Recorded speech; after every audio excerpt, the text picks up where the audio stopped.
Every week, a different guest host, a different topic, raw, unfiltered. So sit back and relax. Melanie P. Talk to him. With Melanie P. That's scary with Melanie P. Come on. That's scary with Melanie P. Yeah. Oh my God. We made it. Nigga, we made it. That is the theme. That's gonna be the title of this episode. For those of you who don't know, and I want to explain this because I'm a perfectionist. Before we get started, I'm a perfectionist, and last episode I pronounced Marathi's name incorrectly in the beginning, and that irked me so bad to my soul. But for y'all who don't know, it's so much that goes on behind the scenes. Like, I'm a one-man army for the most part, and I'm setting up, I'm making the guests feel comfortable, I'm pouring them a drink, all types of. Well, you poured me a drink. I forgot you poured, nigga. You're not a guest. With my actual guests. We gotta do all these different things, show them where the bathroom is, all kind of stuff like that. Then press record, make sure everything is perfect. Then after you've made them feel comfortable, then you sit down and then you got to get yourself together, making sure that the light is on the camera the whole time while being engaging. So we done started this shit about 3-4 times before you guys got to this point. But welcome. Let me tell you something. Welcome to another show, another episode of That's Scary with Melanie P. As you heard talking already, we got a special co-host today. Yeah. Sheldon S.J. Nixon how says, you feeling? Hey, you know how I feel. Feel great. I don't know, because you was knocking equipment down when you got in here. Yeah, but that was on the first take, not your third take. Which makes it even worse. Y'all, the next episode that we post to the channel is going to be a live episode because it's my 1-year podcast anniversary. It's about to be so litty, fire, so lit, like the young kids. Litty. My next episode, y'all, is gonna be fire. It's gonna be hot. It's gonna be a monster. We're gonna have a whole live studio audience. Yes, sir. We're gonna have a DJ. We're gonna have microphones, guests. We're gonna have guests from guests past. Y'all are gonna really be in for a treat. I'm gonna post. I'm gonna tell y'all who are the guests from guests past who are coming, and I'm gonna see if you guys have any questions because we've chose the top tier. Well, all my guests are top tier, so let me not say that. But everybody top tier. But we've chosen some of our most popular past guests. They're gonna be back on the show, and we're gonna be doing a live taping, giving them questions, giving out viewer awards because I've heard your feedback. It's gonna be fire. Also, the last 2 episodes. What happened? Last 2 episodes have been very educational, very informative, and all my episodes are educational and informative. Let me just say that.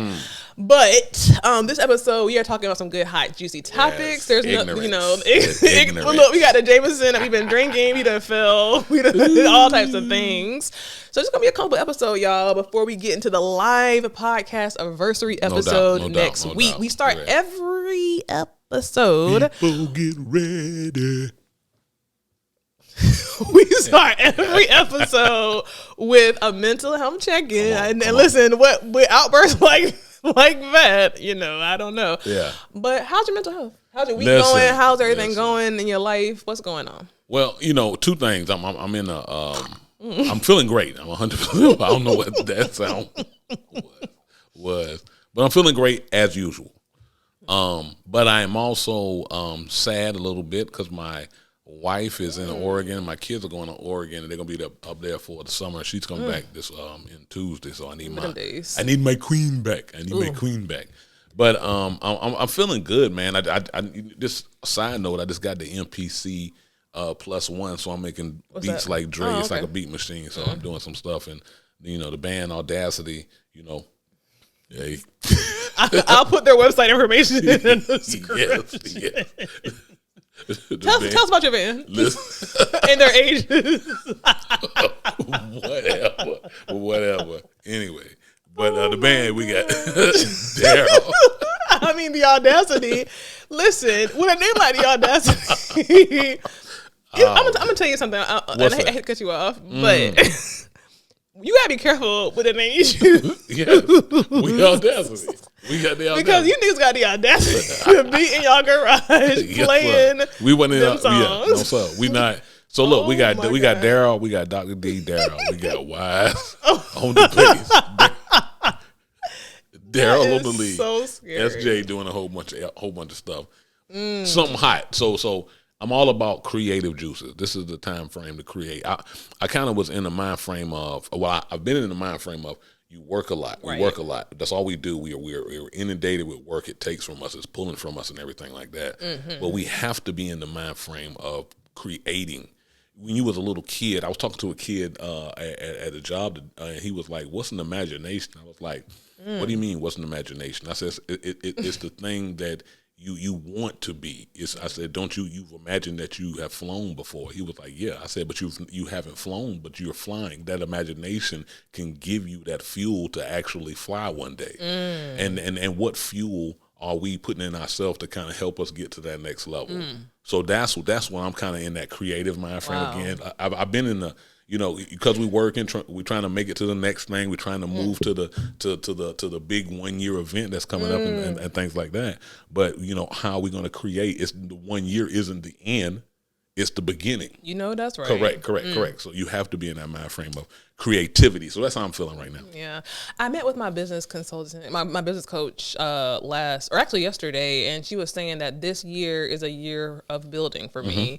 And I really had to, at first I was like, damn, I've been doing this shit for a year, but a year is not really, it's not a long time, in the grand scheme of anything. A year is not a long time. I mean, so, cause I'm thinking, damn, I want it to be much further than what I was in my podcast, after a year. But I realized, nigga, I started this when I was pregnant. Number one, I was pregnant for the most of the year of, my podcast. And then I took obviously a month off for my baby.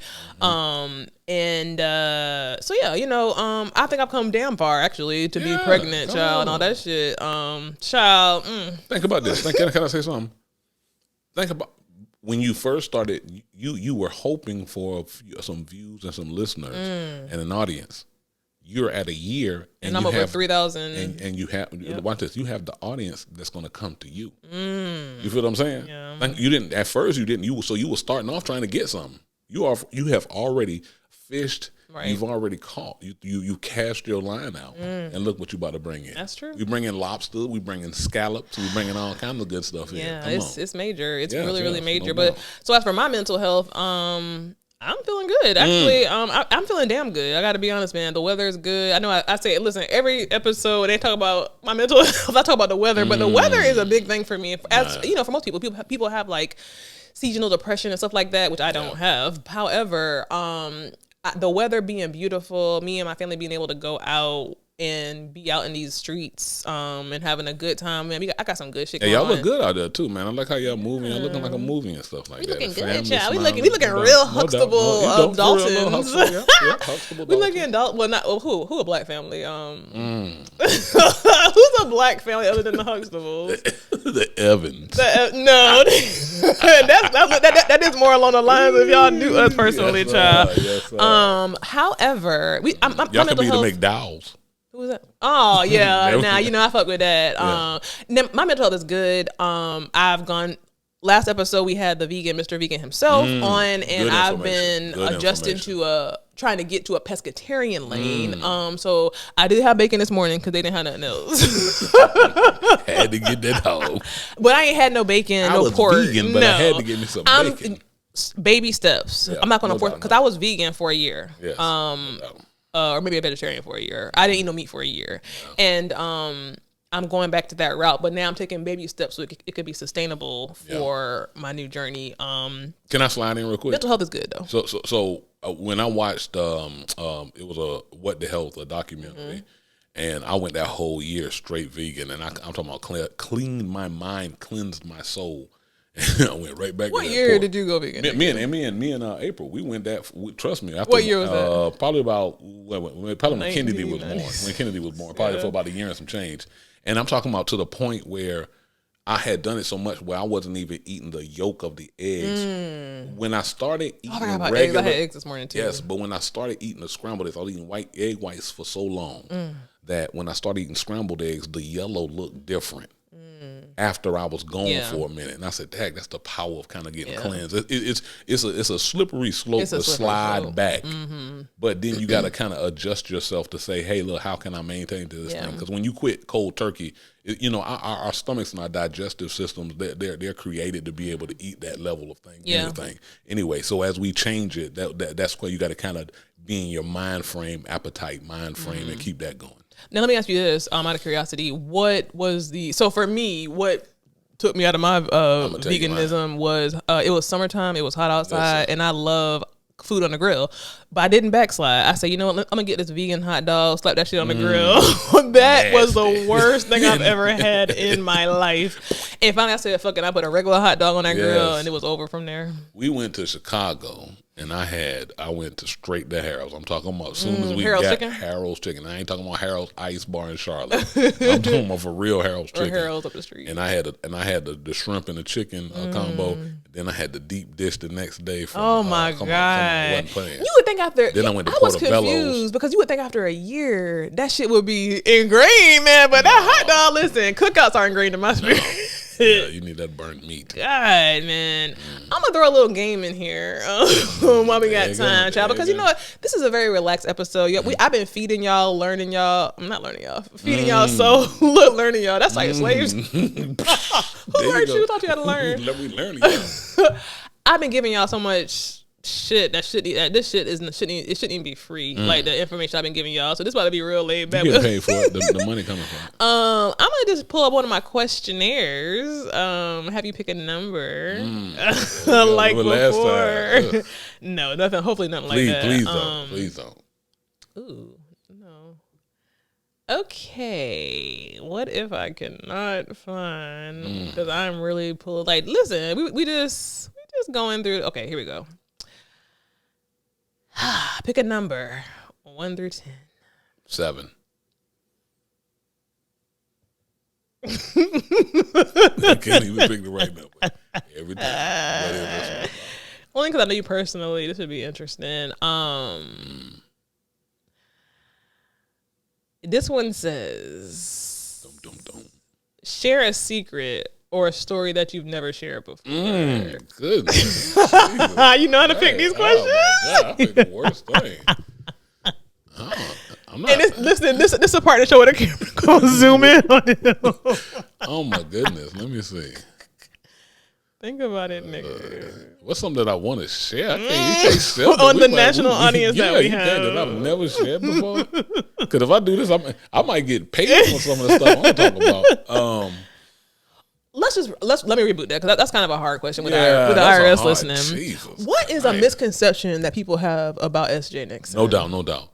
The masses think that, and I'm talking about your first meet me. It's like he's mad. He might be upset because of the look on my face, and in all actuality, I'm super happy. I remember Kanye West said he walking around with a mad look on his face, but that's not what the world see, but that's what the depiction of him is. And that's the depiction of a lot of black men. Yeah. But it's what I'm thinking about, so I don't want to walk around. I would look crazy if I was walking around with a smile on my face all the time. Yeah, the Joker. And now I'm looking like the Joker, but in all actuality, I have to be mindful as a black man of how I'm being perceived. Right.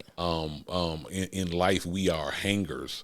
And as people walk past our particular store, what are they going to see? Right? That's a good one. No doubt. So and is it welcoming? Is it something that you want to learn from? Is it something that you want to? I got a question about that. Now, when you say hangers, what does that mean? Like a hanger, like a clothes hangers. Oh. Yeah, like a clothes hanger. So like your mannequin is in a hanger. Like what clothes are hanging up? So. What is the mannequin? What's going to be the depiction of you? What's in your window shop? Yeah, what's in my window shop? And something the sad thing about it is social media. It changes. People put fake stuff in their window shop, but it's hard to balance who you are. So who am I? I'm a happy person, and I'm super positive all the time. I mean, that's just my flow. And the sad thing about it is when you're super positive, it makes you super negative in a world that's kind of neutral or goes to the left, because it's like you fighting all the time. So I may have a scowl on my face that I don't think it's a scowl, but it's like, I've been fighting. Wow. You know. So I'm gonna answer that same question because it's so funny, because my answer to that question is actually the very total opposite. Like, people think I'm very happy and jovial. And you the wicked witch. That's a lie. People think I'm like always jokes and happy, and I always say, and I know it's gonna sound horrible, but I always say I'm not the nigga in blackface. Like, that's what I always say. Like, shuck it on Joe. Like, I feel like that's a biggest misconception, because what I've found in my older age is that when you do be serious and when you are business like, then niggas like, whoa, where is this coming from? Are you mad? Are you angry? You know what I'm saying? That is still to this day, 40 years later, the biggest misconception of Melanie P. You know, they really think that I be just telling jokes all day. You not a step and fetch it. You a go get it. I don't even know what that means, but I ain't trying to fetch nothing because I'm not a dog. But I mean, he just called me a bitch right on my show.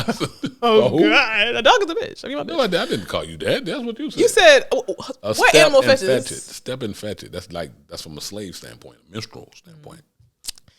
You see how you try to sell it every time. I did not say that. That's why I wore these red glasses. Please go back and pull the tape on that. But listen, y'all, let's go ahead and jump into things, y'all. We got a few hot topics that we want to discuss. And I'm trying to figure out which hot topic I want to start with first. I think I'm going to say the submarine. So we may have a special guest appearance. We don't know. It depends on who can go to sleep and who can't. But I'm not going to start with his topic. I'm going to start with Larsa Pipen. Larsa Pipen. Okay. I was looking on social media and I saw that she is going to get literally half of her ex-husband Scottie Pippen's retirement in their divorce settlement. And she's also moved on to Scottie Pippen's nemesis, which I mean, you know, loosely. I'm sure they're friends in real life, but on the court nemesis, Michael Jordan. So now she's dating Michael Jordan's son. And they're even talking about having kids and starting a family. Now I know if I'm 40, Larsa Pippen gotta be pushing 50. I know she gotta be pushing 50. I got 1,000 questions. Why? Because I literally saw this on Dr. Umar's page, who I really follow close. Why are these black men being used by these white women? Because mind you, is Larsa white? She ain't black. Okay. So she's not black. Okay. She's not a black woman. She's not a cornbread, home-fed black woman. So anyway, anything that don't show up as a black woman, she is not. Yeah. And she's able just to, I mean, we've seen her with several different black people in the entertainment business that we know that she's only with these black men for money. If they were regular Joe Blows, she would not be with them. Why y'all species don't have the brains to understand why these white women are using y'all? When I look at it, let me tell you what I see. It's the circles that they're in. So that ain't me talking. Sorry. But it's the circles that they're in, and there are unsaid things. Like if you look at this, I listen to the rappers, I listen to even the even R&B singers. They recycle the same woman like over and over, the same type of woman, the same woman sometimes. And it's like, okay, is there something when you get a certain amount of money that you have to only be in this particular circle? Because this story isn't a story that just has shown up. This comes up all the time. This one person that's going from person to person, getting richer and richer. And why is everybody intrigued with Laura Pippen? Yeah. Like whatever her name is, you know what I'm saying? Yeah. Larsa Pippen. Like why is that? How is she going from Scottie Pippen to Michael Jordan's son? Like why? But what's up with that circle? And then why is that circle either so small that you only can pick from that litter of people? Ain't that crazy? And I think that's what it is, because it's like you picking like the same person, the same type of people, the same. And why is it that you can't pick? I hate to say it, that you don't see the black cornbread fed woman in that particular circle. That's what you said. And sure not is me. what I said. And you don't see that in that particular circle, so you don't get to pick it. And if you pick it, then what is that representing whenever you step out on any level from that standpoint? And then what is your publicist going to say? So now you have to get the thing that's etch-a-sketched in the right way. Yeah. So Larsa is 48 years old. She's 16 years Michael Jordan's son senior. So that makes him about 33, 34 himself. She must be got something. No. I don't care. Like, listen, I don't ever want it because somebody told me that, starting to sound like I'm bashing black men on this podcast, and that's not what I do, because I'm very much uplift black men. Even might know me, I uplift black men.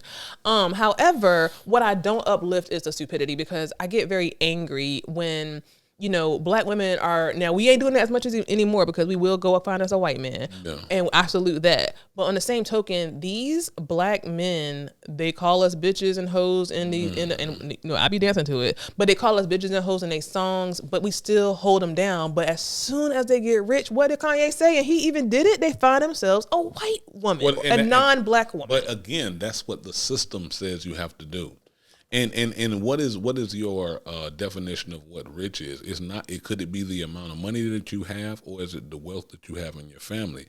And if you pick the amount of money over the wealth that you get, then you have to go by the what the world says wealth is rules. You have to go by that, and that's what it is. It has to be that. That's it. It hasn't been anyone different. Like, okay, you might look at it like some other people, but they got to stay in the back. They got to stay in the cut. They can be great artists, but they can't do anything to show that they're trying to help move the culture. Mm-hmm. You know what I'm talking about? Yeah. So it has to be some type of rule to it, and because it's too silly. Like, because that's not what it is. Because when you go out in the street, the black man that's not who he with.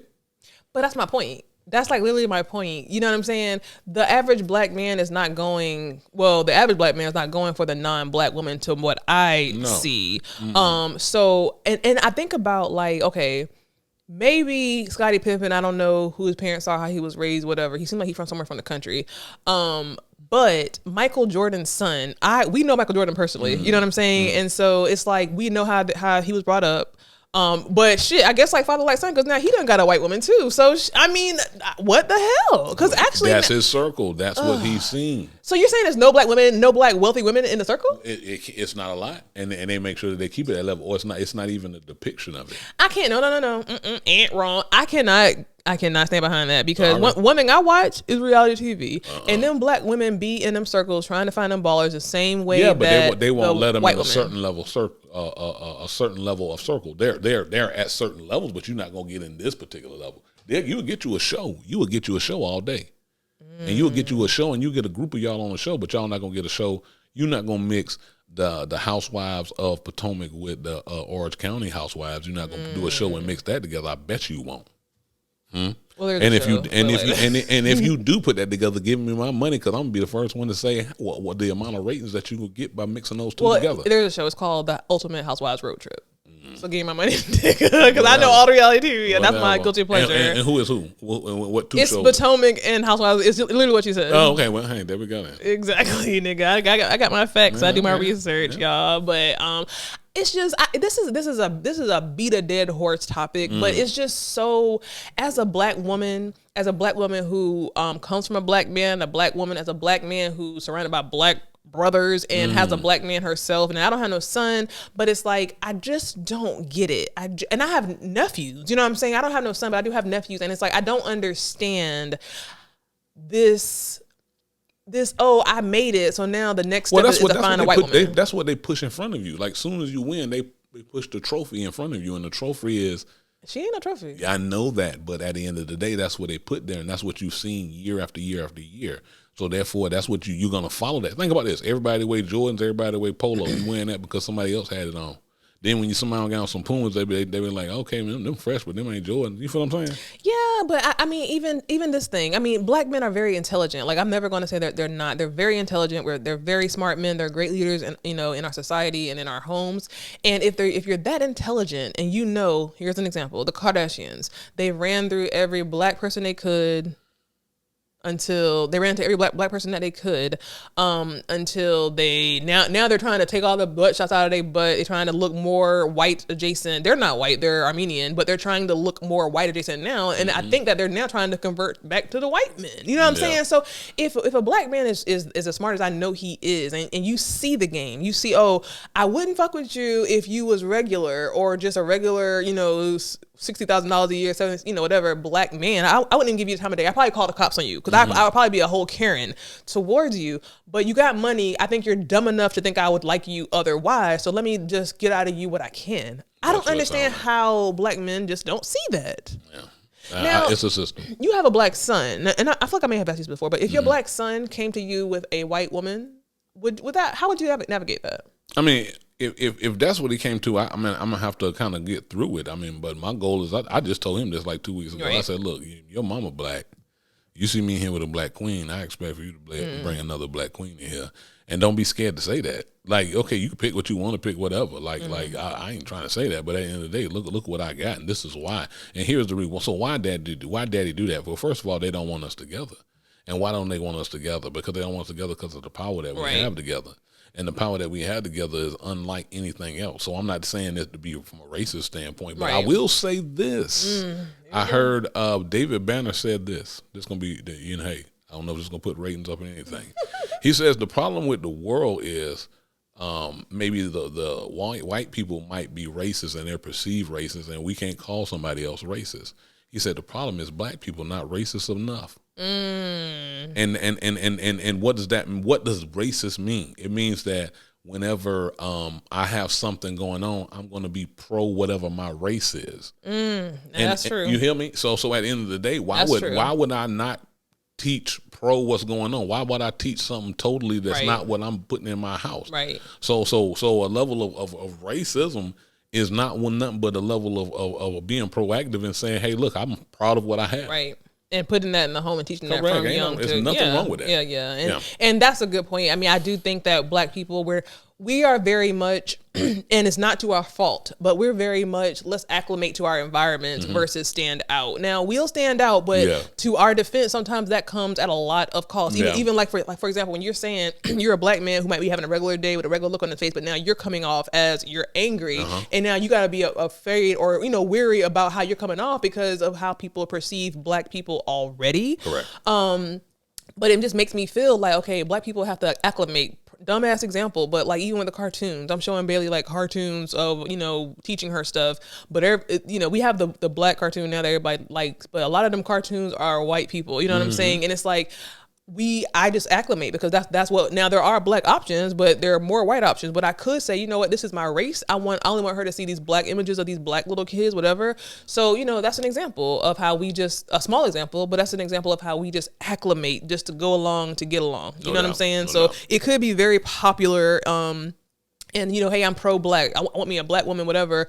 But we acclimate. These niggas acclimate. And what the fake trophy is getting someone who's not black. And we need to work to change that narrative. Yeah. It needs to start in our homes. Yes. And with these kids and with these young black males, it needs to start in the homes. Show black pride. Ain't nothing wrong with black pride.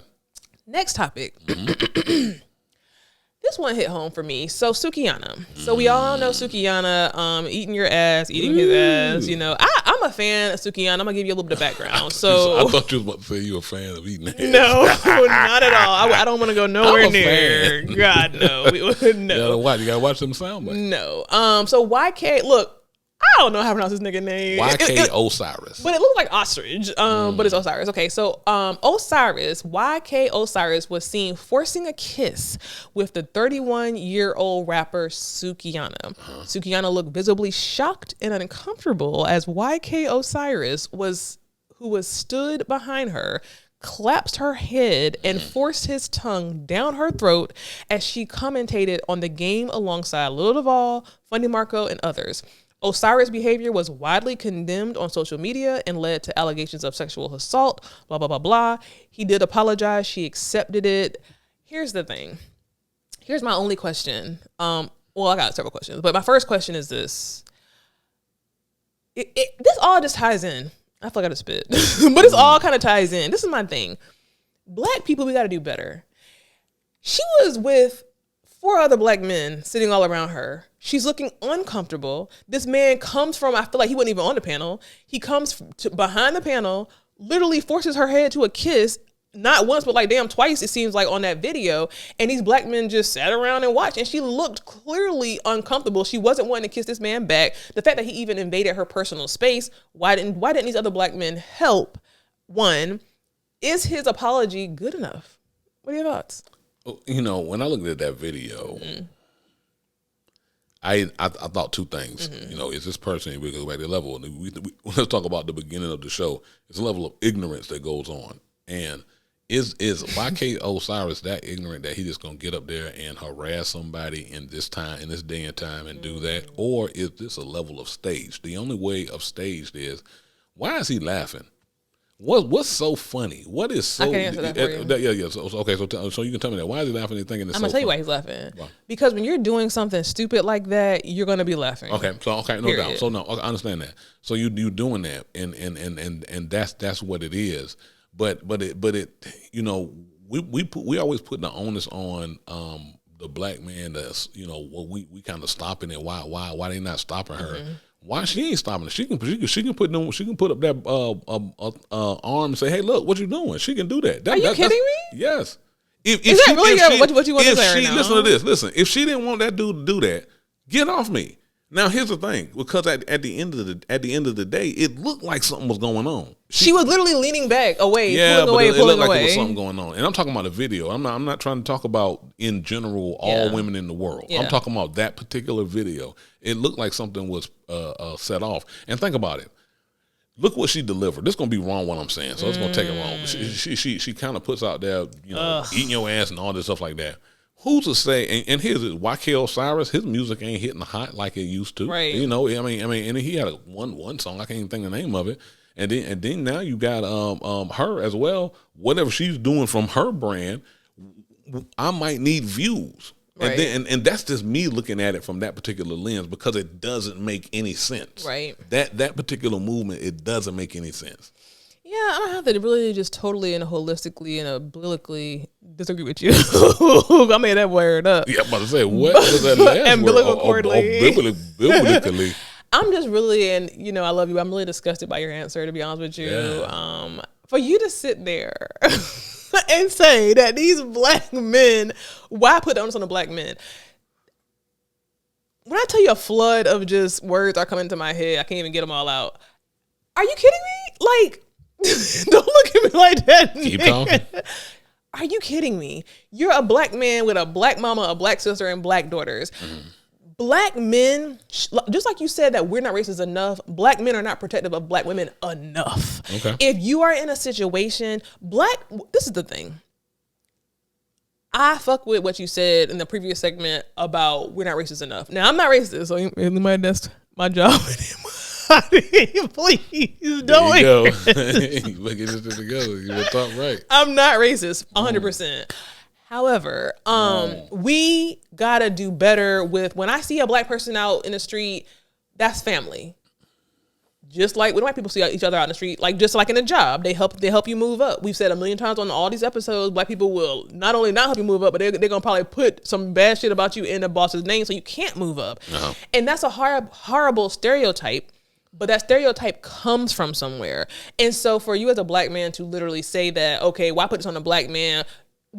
It should be on the black man. Because if I'm out somewhere and let's say I'm by myself, but I see a group of black men, and something's happening, that might be weird in the environment, I should find solace in seeing that group of black men, not wonder, oh, well, they're over there and I'm over here. And it should be family. We come from a mindset and a thought process of family as we've migrated through, the years of just going through. We have horribly,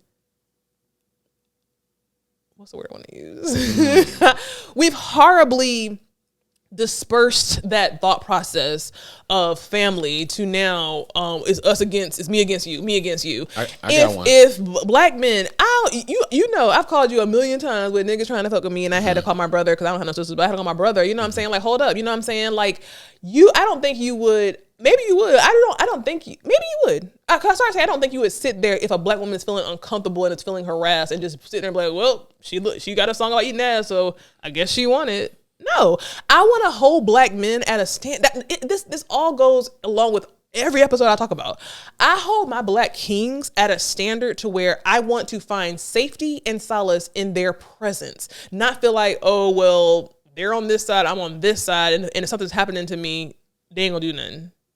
That's what you just said. So, to your point, the black man is from the earth. Listen to what I'm saying. We gonna know if something is going on that's not right. There's never been a situation that a black man that knew that something wasn't right that he did not act. That's a depiction, and that's a trick. That's the situation. Oh, let's go. Hold on, stop. Let me get my talk. It's clear.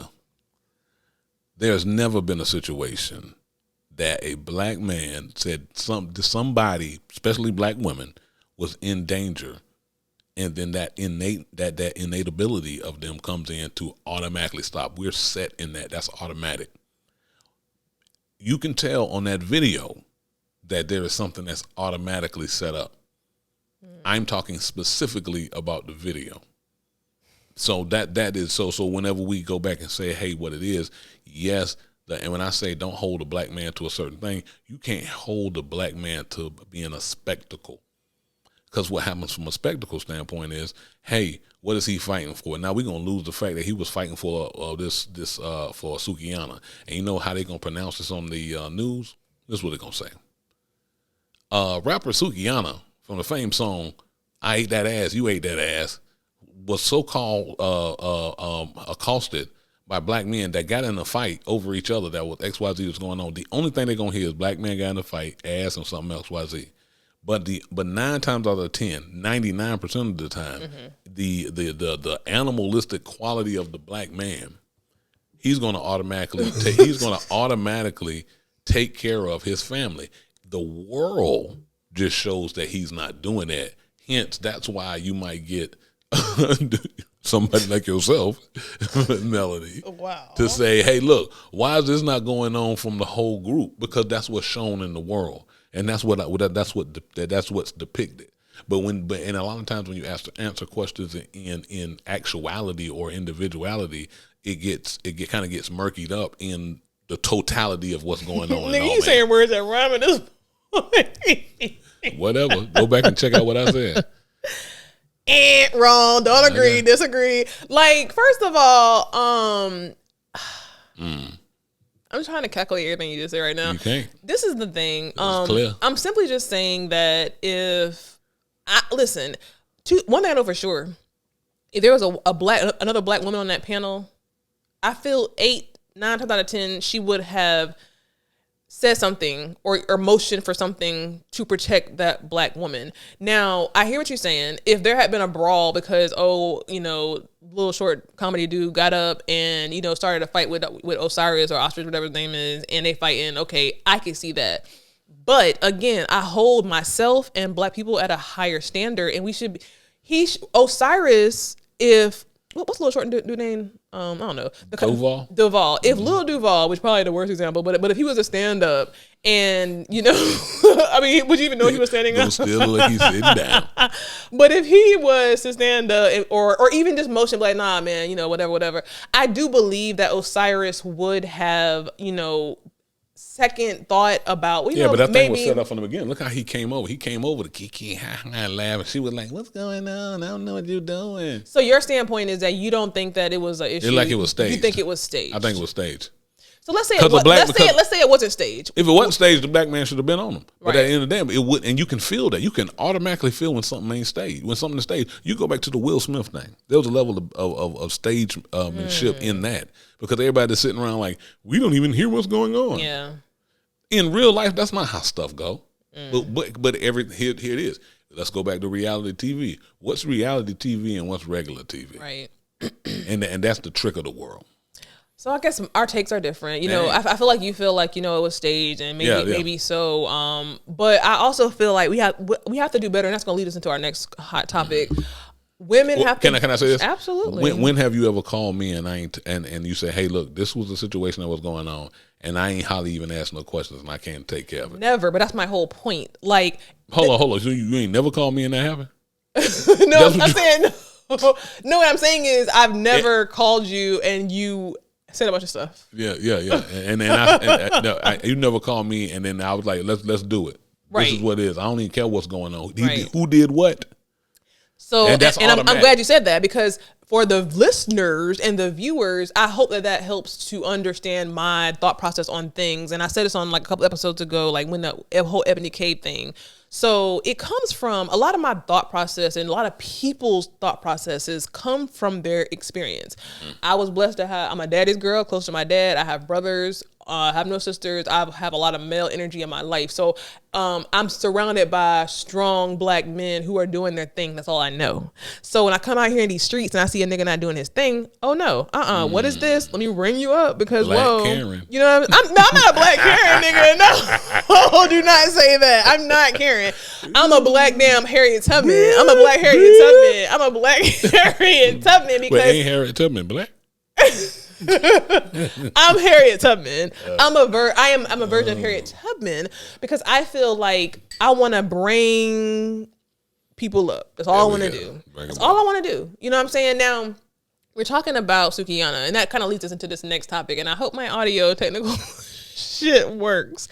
I'm gonna play a sound clip. Now that's never panned over well in my show. I'm gonna play this clip. That's going to lead us into our next topic, because I think they kind of coincide. Let's listen to it. What are your thoughts when you see like the city girls bringing like over sexualism and it, like basically what they call pussy power? Well, it's a false idea of quote unquote pussy power, because what they're actually doing is promoting women to continue to go out there and have sex. That is not the power of pussy. The power of pussy is limiting access to it. And sexual freedom and sexual power for the woman is being able to realize that you have the power to reject and deny, not to just go willy-nilly, oh, I did this, I got wet ass pussy, this, that, and the other one. So it's just another alternative to push people on the lower echelons to keep having sex to produce slaves. That's really what the ultimate objective is. So, you know, I'm not for the city girls or the WAP. I'm not for all of that, because it's a destruction of the female herself. And that's enough. Listen. For quote unquote feminism. She's trying to get through. She's trying to get through. Jesus. Listen, that brings us to this topic here. Microphone on. We talk about Sukihana and her not being protected by other black men. And that could be because of the nature of her music and the nature of her brand. We move over to this next topic of what this young lady was saying, is that, you know, pussy power. We got the Cardi B's, the WAPs, the Megan Thee Stallion, riding dick backwards, all that kind of shit. You know, all these people, Sukihana eating ass. That's what these black women rappers are rapping about. And a couple of questions. Is this setting black women back? One. Two, when you have the situation like how Sukihana just had, I mean, I hate to say it, but like, you're putting that out there. What else can you expect?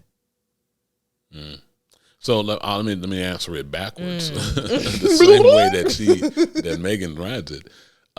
Please. No, you said that. So the Sukihana part, I don't think that because the music that she is singing that the black man is not going to act because of that. I don't think that. Is it taking women back because they rapping this way? Yes. Ain't no need for that. And here it is. You're over. I work in with children, and I see that even in regular life and in my life, in the world, that the kids are singing the words to these songs, even if you make it a clean version, it's a level of words that's being said and movements that's going on. So why is this going on? So so let's think about what the clip said: the enslavement of women, because it enslaves the future generation of women to say, hey, let me give away something that you shouldn't give away diamonds.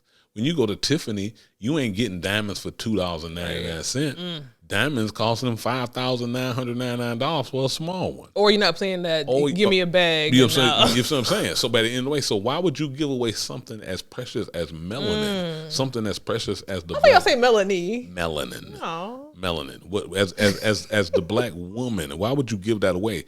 And if you put a few people out, a few artists out that persuades the culture, then it seems like that's what's really going on in the culture. And then what happens is that puts families and in the moment. It put families in the moment. You're battling, how do I connect with my team when what they're listening to is controlling them, and I can't instill these values. So it's kind of running and putting those two things together and then canceling each other out. And that's the trick of the game for our people, because for other people, other races, that's not going on. Right. And it's let's be real, you're over sexualizing the mind frame of the kids for no reason. For the first, and here's the thing, the stimuli. The first level of stimuli is, well, from a sexual standpoint, everybody's gonna be like, okay, well, whop, shit, there we go. I damn sure want some of that. You know what I'm saying? So, but at the end of the day, you be like, man, this going up. Like, this can't be playing in the daytime. Like, this can't be, like, you think about back in the day, you heard a Clarence Carter song, you thought that was the worst song in the world. Was he blind? Yeah, no, he ain't got to do it blind, but I'm just saying what the stuff that he's saying. But now everybody's song got this, and then you didn't hear the music like that. That it wasn't playing until late night, or somebody else didn't hear it. And then it's not commercialized, and that's what the problem is. So the music is hot. They doing that on purpose. They're using the mind frame, the beat, and all that stuff to get you connected. Yeah. But at the end of the day, the content that the women are singing about, it ain't no need to talk about that. Because here's one. Let me tell you what. Here's one. 9 times out of 10, the people that say they got the WAP probably ain't even got it. I know I got it, though. No, hell no. I ain't got nothing to do with that. Hell no. Hell no. I mean, listen. Cut to commercial. Go to commercial. I have a lot to say about this topic. Because at first, when I was researching, doing my research, I was like, well, someone made a good point about, women nowadays, they get straight to the bag. They will get to a bag by any means purpose, by any means necessary, and they'll find money. So they may not go the college route, or they may not go whatever the normal that they put in our head, the normal route, but they're going to always get to that bag. And that's because this is the way this new generation thinks, and they're always getting to the bag, and that's how it is. I'm thinking, okay, well, you know what? These women, they're owning their bodies, they're taking, ownership of their bodies, and they're just saying, listen, you want to, weaponize this, but I'm going to take it and put it, it's mine, and I'm going to brag about it, right? So at one point, I was thinking that. But I got to be honest, and I got to be a square right now, because when I was hearing you say about how, they play this music during the day and they call it the clean version. Well, kids are not stupid. You know what I'm saying? Like, the clean version, we had a clean version back in the day, or even like the Clarence Carter songs. They didn't even play them songs during the day. Come on. I feel like the wet ass pussy songs, and I hate that P word, the WAP songs, they are songs that would typically, those songs and those videos that Sukihana guest starred in, those type of songs and content would be played in BET Uncut After Dark. You know what I'm saying? Now it's like we're pushing these kids to be adults sooner and sooner and sooner and sooner. And I think that it goes back to the Sukihana discussion. The black men rapping, putting down the motherfucking black women. The black women rapping, kind of putting down themselves. Yeah. And what are you putting out there to the little kids coming up? So now if they're little kids who are hearing this on 97.3 or 97.9, they're going, listen, this is not back in the day whenever we didn't have no phone, no internet, or nothing like that. Kids have access in their hands. So if a kid is like, wow, I wonder what they're saying in that song, they can simply Google it and have all the context. And then see the video. So I have to say, even though I do, listen, these ratchet songs I've been dancing to and I've been having fun too, but I'm grown. there needs to be some type of accountability on the artist, but not even as much as the artist, because be creative. But we've made it so normal to talk about these type of contexts and subject matters during the day in the light. Why can't that stuff be at least for after dark? You know what I'm saying? After dark, or that's not what they put. After dark, or at least okay. Who is it? A rapper, Lauryn Hill. You never heard her talking about no wet ass pussy. You know what I'm saying? And she was one of the best rappers and artists of all time. So yeah, women should empower themselves. But I always say that you got to be careful because it comes at a certain price. You know what I'm saying? It comes at the price of our Black youth. Here's the scary part. We don't really hear any other races talking so negatively about their women or about themselves. And the only time we even really hear that is if they're trying to mimic Black people. Correct.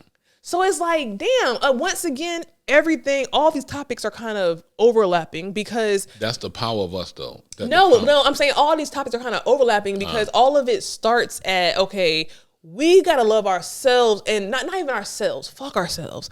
We have to love our community and... What? Fuck us. No, you want to say kill ourselves, nigga. I got that clip, nigga. I cannot wait to post that next week at the PODCASTAVERSARY, nigga.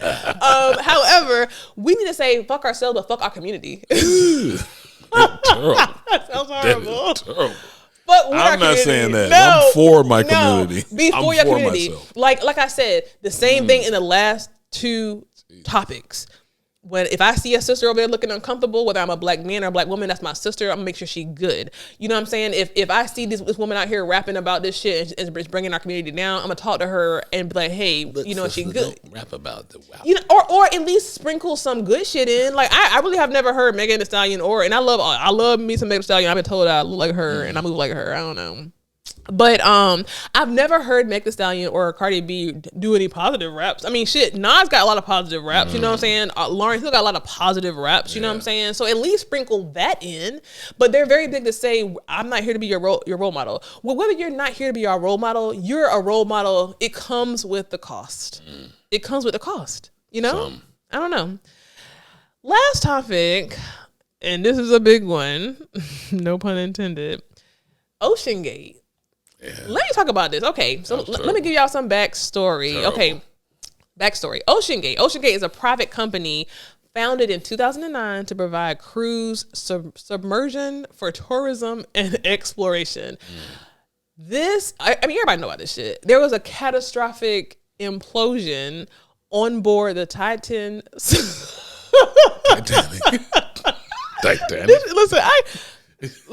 I'm gonna pause right quick because I'm gonna tell you one thing I hate. When I gotta read this shit off this thing, I think about them damn jokes when people was like, whenever, like, the worst thing you can do to a nigga is make them read out loud. Make them read out loud in a classroom. That's all I think about when I'm reading this.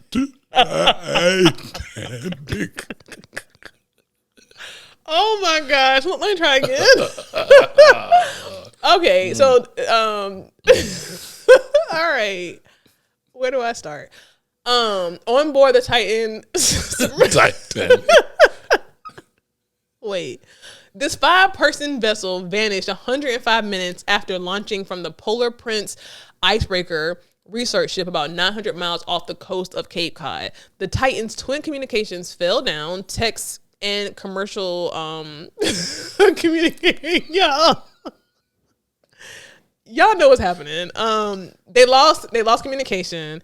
Is what it is. Y'all, anybody who listening know about the Oceangate. I ain't gotta try to read it. Now, it's been a lot of conversation on social media about people being angry that people are making jokes about these 5 people who passed away. Now, anybody's life being taken is never a joking matter. However, I want to know your thoughts about this because I feel like, anybody passing away is never a good thing. But a lot of people who pass away don't sign a waiver to do it. You know what I'm saying? I mean, there were so many red flags. These people are millionaires, billionaires, 1,000 red flags. They signed something saying that you may die. I don't know. What are your thoughts? I was looking at this. It's crazy. I was looking at this yesterday, and I've been watching it as it's been going on. And when you're passionate about something, you will jump off a cliff you would dive in an ocean in depths that you've never been. You would do things to get a little glimpse or feeling of your passion. And from what I'm hearing, you heard the stories. The guy, he was trying to get another person to get on a group, a set of people to get on an actual vessel. Yeah. And he was like, hey, look, I'll give you $150,000. I'll give you a discount. As opposed to $250,000, I do it for $150,000. They was like, I just don't feel right about it. Yeah. And here's what's crazy. So they've had dives. I forgot who the producer was I guess a producer of the Titanic or whatever that movie was. He had been down there 250 times and did not have any problem. He was on there. And the only thing that the Titan didn't do was get certified to say that, hey, they can go to those depths. Yeah. And because of the fiberglass hull, that was actually encapsulated in that particular vessel, it couldn't pass to say, hey, look, we can go to those depths. He talked about how the ship, the nose would kind of go in a little bit. I would be at a concern if you had a 7-inch thick or 7 feet or 7-inch thick that might go in a little bit. 2 centimeters at a deep sea level could be catastrophic for the level of oxygen that you have, because I'm not no mathematician, but from 2 centimeters and cubic bites of oxygen might cause 30 minutes to an hour of me losing my time. Right. And so therefore, if you didn't get those things, let's go back. Don't joke what the person did. But at the end of the day, don't go so headstrong into your thing that you say, hey, look, I don't care what nobody say, especially if somebody done did it 250 times. Go talk to that person. Now, see, that's one thing I did not know. I did know that there had been another person who, I forgot the name, but they actually have gone deeper than the depths that the Titan went down. And they did it without any, issue. I also read that Oceangate, obviously they've done something, similar dives before.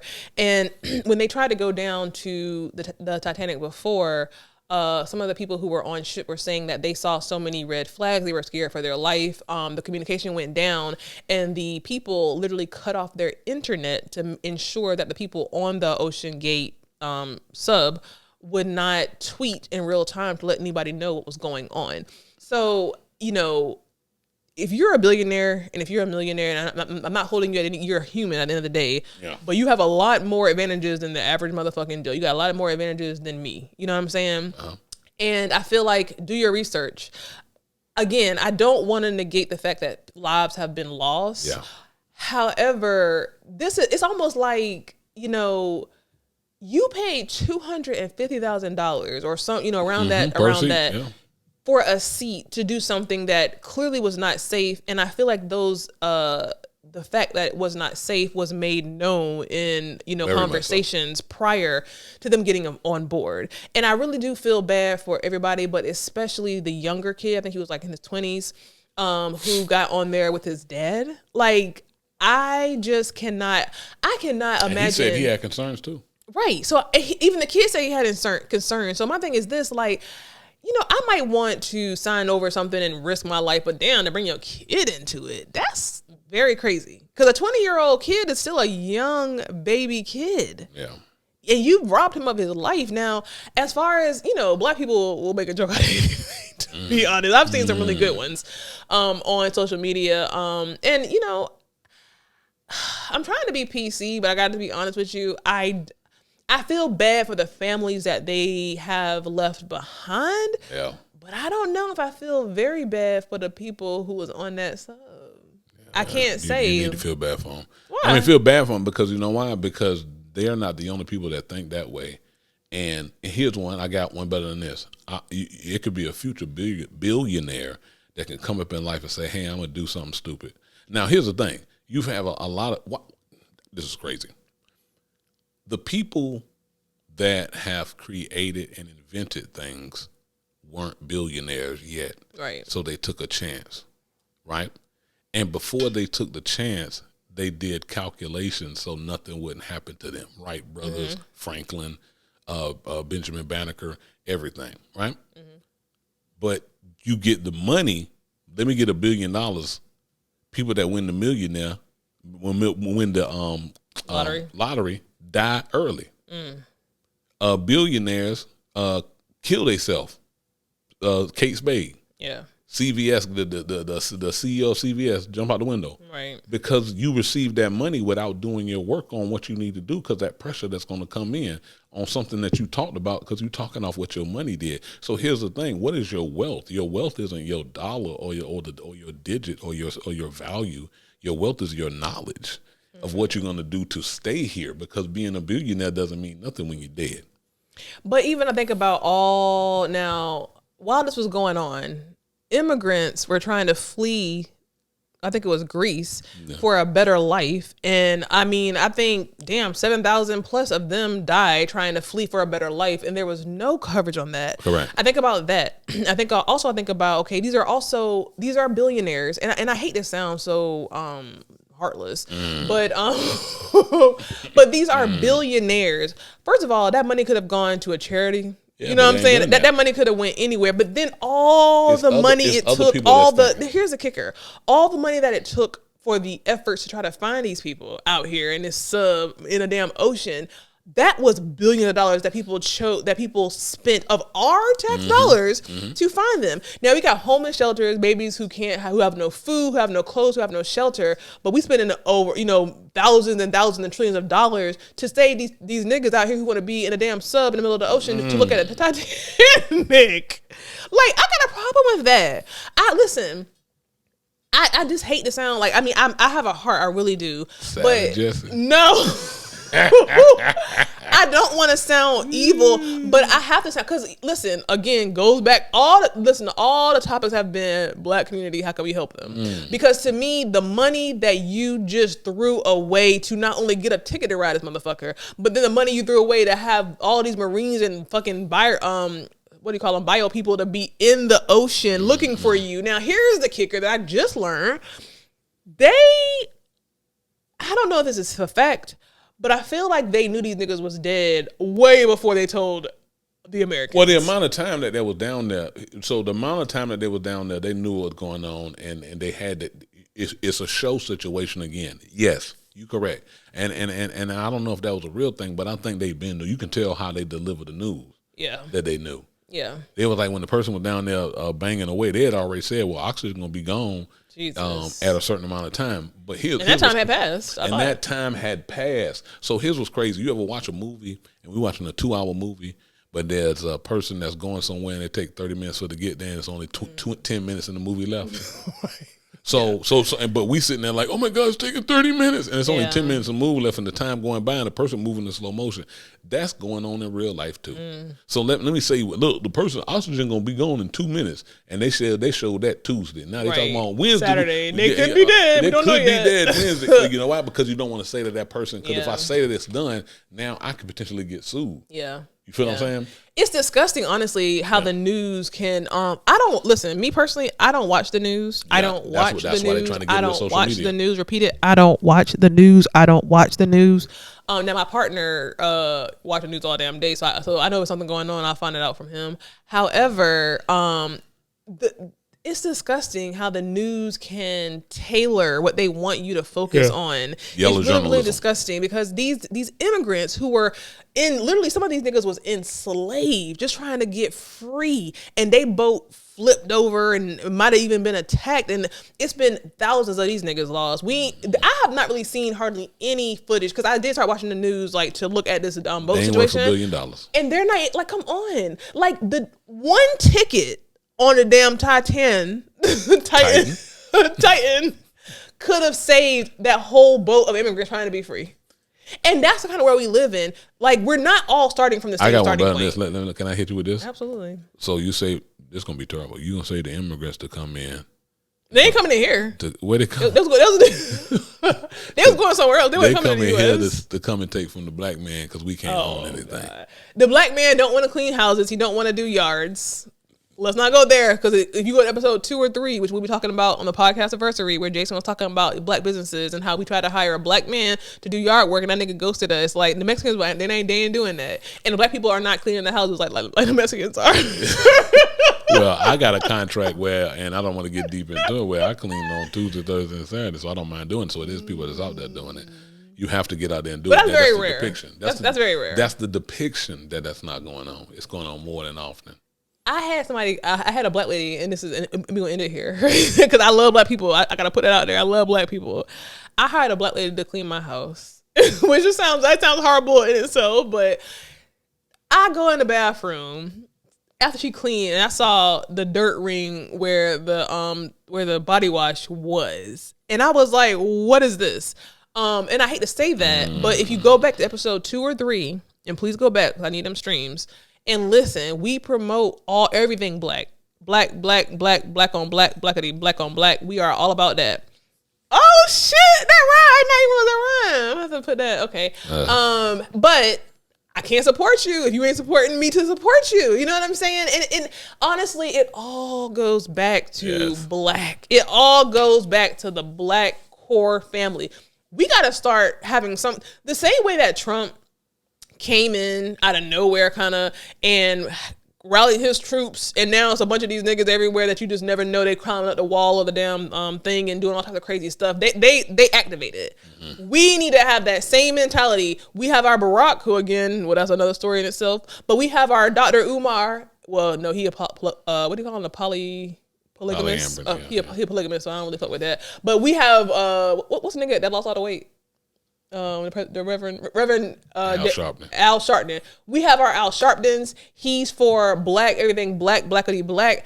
I want to emulate that. Everything is rhyming. And can I say everything is rhyming? And we got That Scary podcast. Yeah, listen, and we gonna take it to the next level. Listen, look, now my hand on this thing. Yo, we about to end it out in this show. I'm so grateful to have you on the show this time. Yeah. But listen, black people, this show. There's a podcast called Call Her Daddy. It's a white girl. We love her. We hope whatever. She's a top podcaster now ever. Woman, female podcaster. White girl, probably the size of my arm. Her people supporting her. Hey. I need you to support me the way they're supporting them, y'all. I can't fuck with it. Y'all listen, on the next episode, it's gonna be a live taping of everything, child. And we want you guys to make sure that you are here. Yeah. Sheldon, thank you for coming on. We're gonna see him again next week, because he's gonna be DJing and on the stage. I got you. Make sure y'all tune in and follow us. We'll see y'all next week. That's Scary with Melanie P.